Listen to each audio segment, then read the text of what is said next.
pleased to be joined with Father Jay Korban. He's a Ukrainian Catholic priest serving in Rossburn, Manitoba, and not just in Rossburn, Manitoba. You kind of travel all around. So, for you, just like in life and ministry, what has that looked like to get you to where you are now? Well, it's been a honestly, it's been a lifelong journey.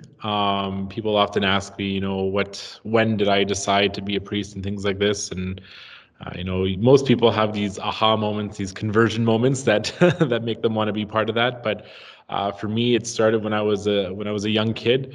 When I was only about 4 or 5 years old, I was often surrounded by clergy, by priests and deacons and stuff. And my parents owned a funeral home in Winnipeg too, so I was constantly surrounded by clergy, and they were always a positive influence on me.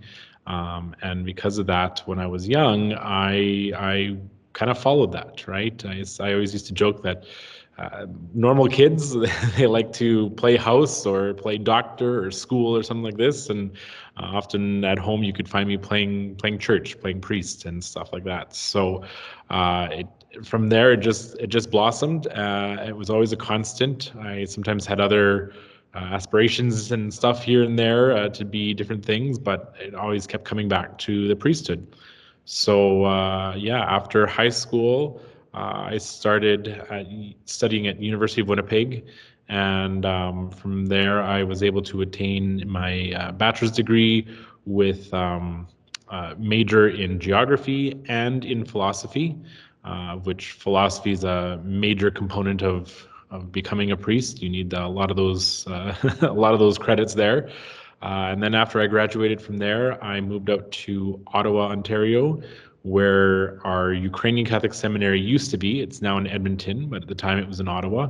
So I moved out there and spent 5 years studying in the seminary and at St. Paul University, and I was getting my Master of Divinity there. So kind of like a specific theology degree. So yeah, it was a long journey. And then finally, about 2019, I came back to Winnipeg, where I served a pastoral year, like an internship year. And then in the middle of COVID, in August of 2020, my bishop called me and set a date. So I got ordained August 15th of 2020 with a very small crowd of people that were able to attend. And then 2 weeks later, I moved out to Rossburn. So I now serve this area, which includes about 14 parishes. If anyone's familiar with the area up here, there's Riding Mountain National Park is north of us here, and I serve the whole south side of that park, basically from Russell going all the way to Mountain Road on the east side. So yeah, it's been a long journey, and now I have long journeys all the time on the highway. Yeah. Yeah, I know, just, like, hearing you share that, what has it been like? Because if you said you wanted to do this ever since you were a kid, so it must be, like, this really cool full circle moment because a lot of times what you wanna be as a kid, it changes as you grow up, and like you said, you had different things come up, but you kind of always fell back into this. Yeah, for sure. I mean, what I would say one of the other constants was a teacher, which is actually very much in line with being a pastor, because you're constantly teaching and educating people about the faith and about Christ and things like that. So that was one of the other, I would say, the solid options was my backup. But yeah, I mean, I still led a normal life in other circumstances. I had normal jobs and things like that. Well, it's not necessarily normal jobs. We talked about earlier that I was from for about 7 years in Winnipeg. I was the mascot for the Goldeyes. I started as my high school mascot, and from there I was able to get in kind of as his backup for a while, and then quickly I turned into the game day guy. So I did that for 7 seasons, doing tons of events throughout the city um, and all the games, all summer long and stuff like that. But yeah, sometimes I got questioned of, well, how does that play into being a priest? How does that lead to being a priest? Even my bishop asked that, and how does that apply? And I said, well, it's certainly one of the big things I found was it helped, learning how to communicate, because as a mascot, you don't talk, you communicate with your emotions, your hands, your, what you're doing and things like that. So it definitely kind of helped me learn how to communicate, not necessarily with words, right, and in different forms. But even that, when I was doing that, faith was still a huge part. We had a team chaplain that would come and do, Saturday chapel or whatever you wanted to call it on Saturday evenings before the games, for all the players that couldn't go to church because they were playing a game. And often, right as I was starting, my shift, so to speak, is the chaplain would be with the visiting team in the dugout. And so I'd be waiting for birthday parties or something to come down, and I'd be there with them, listening in, praying with them often. And I found out afterwards, that the chaplain, he would often say that, it spoke volumes that the mascot was coming to pray with the visiting team, to be there as part of that kind of chapel series there. And for them, it was, kind of bearing witness to their faith too, that they could be part of that and stuff. So yeah, faith was always part of that journey. I definitely took different routes at times, but it all kind of tied together at some point, right? So It all worked out, right? So exactly. I love what you were just saying, like even connecting with the opposite team, because it's like, okay, if you're really into sports, you're like, okay, I don't like the other team because I want like my team to win. But it's just like ultimately, if it's just a game and it's like we're all united under Christ, right? Like it's like we're all following the same Lord. So you can just Exactly. support each other. You can be there for each other too. So I love that that's kind of what you took kind of coming off of that. Hmm. And from your time as the mascot, was there like maybe just one specific moment that really stood out to you? You're like, you just look back fondly. um, well, that's already looking back quite a few years. It's been a while. There's definitely kind of the big momentous occasions. I was part of the 2012 championship team, and then actually when I was in Ottawa too studying, my summer job in between studies, ironically, came back to mascotting for a baseball team there. They had a brand new team, and I was also part of a championship team. They won the championship in their very first year, so I was part of that. Um, but yeah, I think just getting to do that, getting to kind of witness my faith to people as someone that wasn't me, but it became part of that identity of what I was. And and same thing in Ottawa, that there was a chaplain there, and I got to be part of those things. And I think that was just really cool because, like I said, a lot of people asked, well, how does this tie in? And honestly, it just did. And you were, I was able to still live out my faith, even though I put on a whole different persona, a whole different character, things like this. I mean, that became part of Goldie, of Champ in Ottawa. There, he wasn't just a guy full of antics. He wasn't a dancing guy or anything like this. He was also, a person of faith and things like that. And so I think just being part of that and creating the friendships too.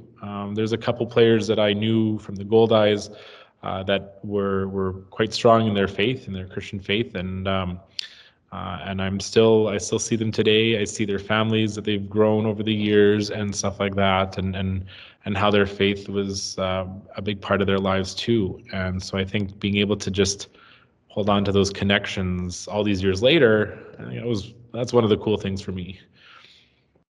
Yeah, yeah, I love just what you're saying, like, living out your faith and just how vital that is. So, obviously, now your role looks a little bit different, you're not a mascot anymore, so how have you seen the Lord move in what you're doing now? Traveling all around, seeing so many different people.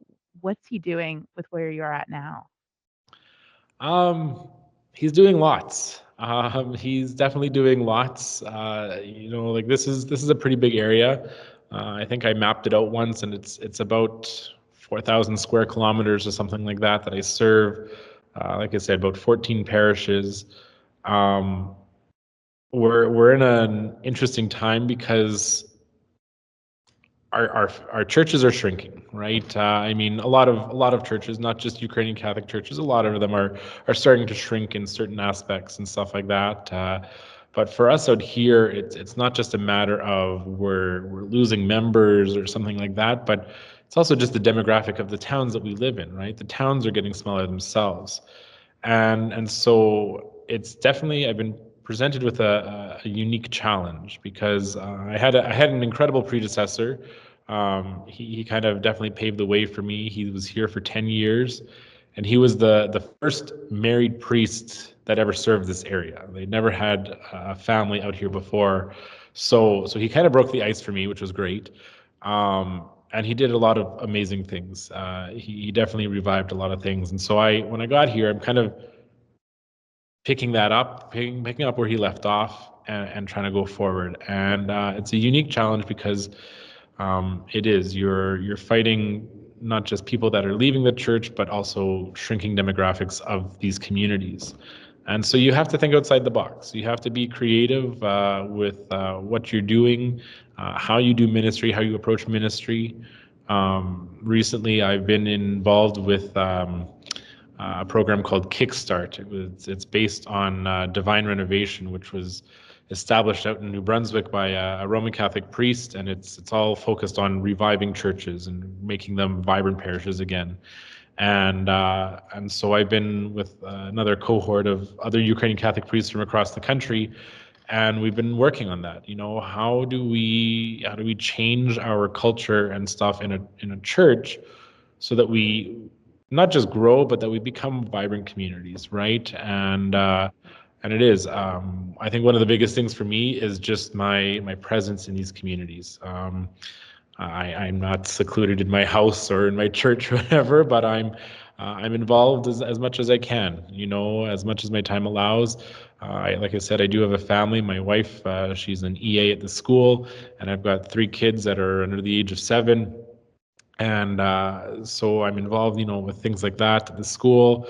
There's a Ukrainian dance group here that my kids are part of, and I'm also on the board, and I'm also an instructor and a dancer in the group, in the adult group. So even just doing that, being myself and being present in the community, people see that. People see that, oh look, the priest isn't something that we should be scared of or be cautious around all the time.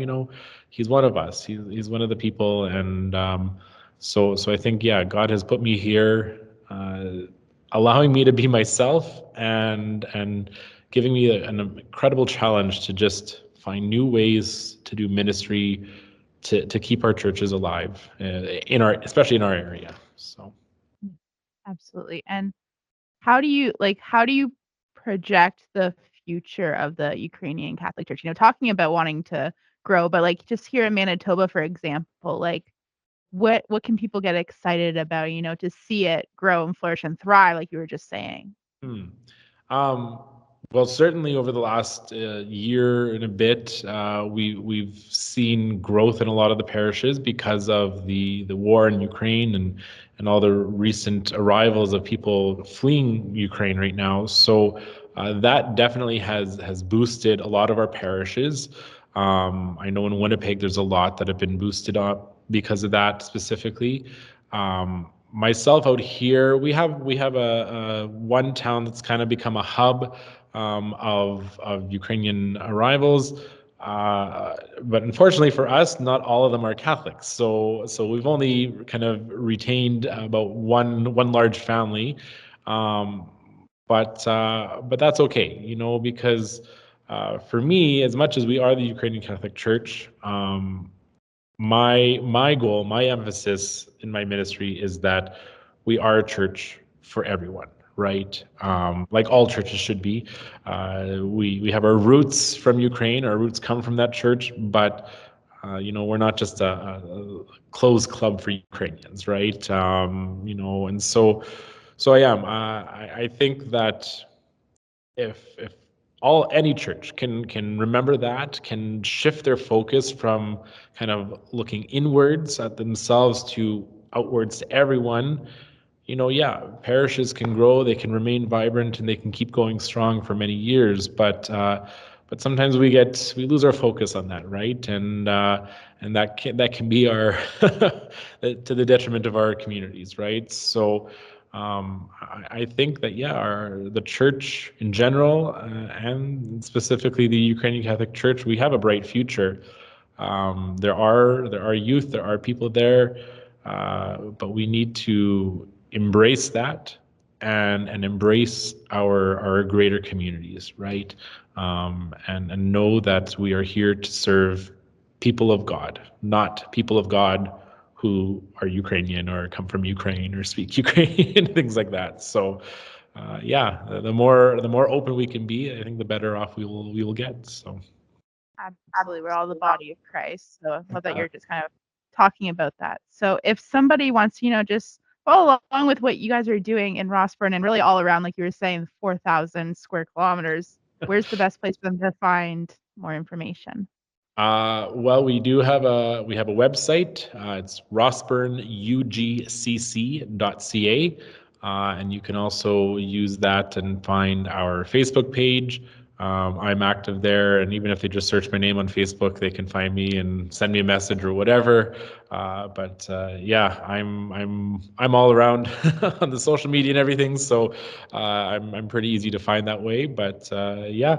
If anyone wants to chat or has questions, or especially anyone who wants to come back, right? Anyone who wants to come back to the church, all it takes is a chat sometimes, and that's all you need. So yeah, I welcome that for sure.